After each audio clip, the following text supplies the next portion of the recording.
Uma das coisas que eu gosto de fazer é ouvir críticas e questionamentos a respeito do espiritismo, o que facilita na hora de explicar.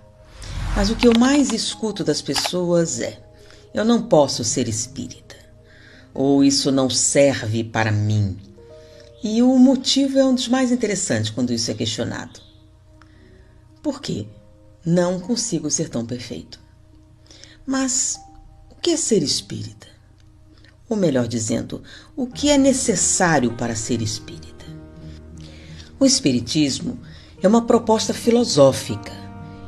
Apesar de ter consequências comportamentais, ele não é um grupo de rituais ou regras de comportamento específicas. Como proposta filosófica, é uma forma de pensar, uma forma de ver o mundo, uma forma de analisar a nossa realidade.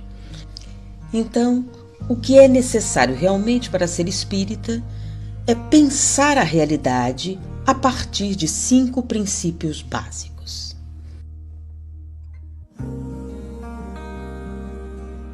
Primeiro, existência de Deus.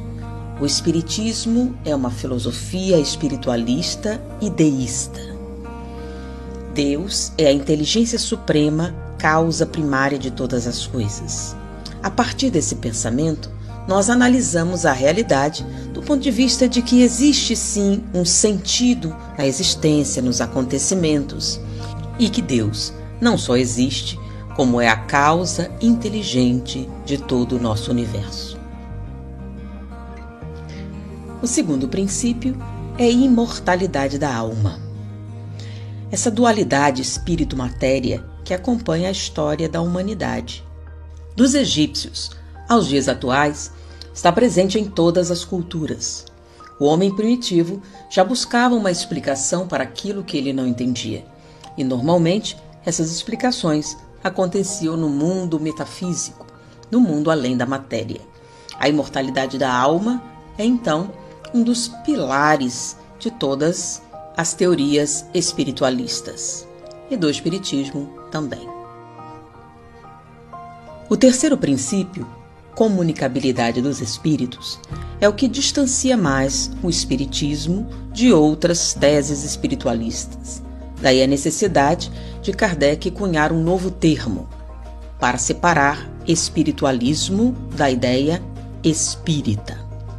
Ou seja, o espírito age sobre a matéria, não é apenas consequência, é a origem de muitos fenômenos.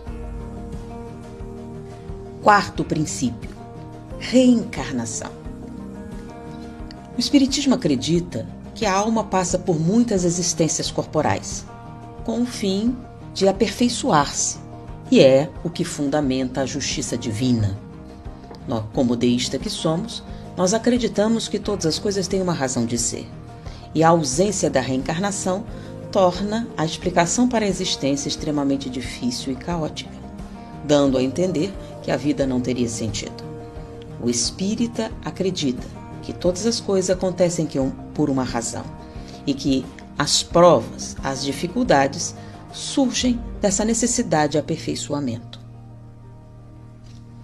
O quinto princípio é o da evolução espiritual. O espiritismo acredita que a evolução acontece no espírito e que à medida que ele se depura, ele produz alterações no mundo material. De maneira que a evolução que nós visualizamos no mundo físico é uma consequência da evolução espiritual.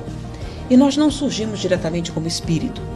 As mudanças começam com o princípio espiritual, que é o primeiro impulso de alteração da matéria, que deu origem ao movimento e os processos materiais como nós conhecemos.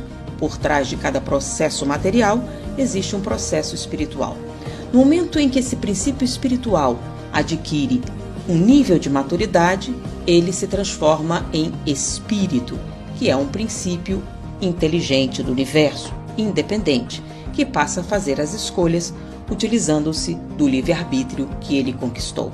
À medida que ele evolui, ele chega um momento em que ele domina todas as alterações que a matéria pode proporcionar e ele deixa de ter necessidade de reencarnar-se no mundo material. Ou seja, a cada nova existência, o espírito dá um passo adiante na senda do progresso em rumo da perfeição. Ser espírita, então, não é um tipo de comportamento específico ou uma exigência. Ser espírita é desenvolver critérios de avaliação da realidade que lhe permitam raciocinar, compreender, avaliar tudo o que existe e entender a realidade baseado em 5 princípios: existência de Deus, imortalidade da alma, comunicabilidade dos espíritos, reencarnação e evolução espiritual. A partir desses princípios, o raciocínio, em consequência, o comportamento do espírita se desenvolve. Então, ser espírita é pensar como espírita, é raciocinar como espírita.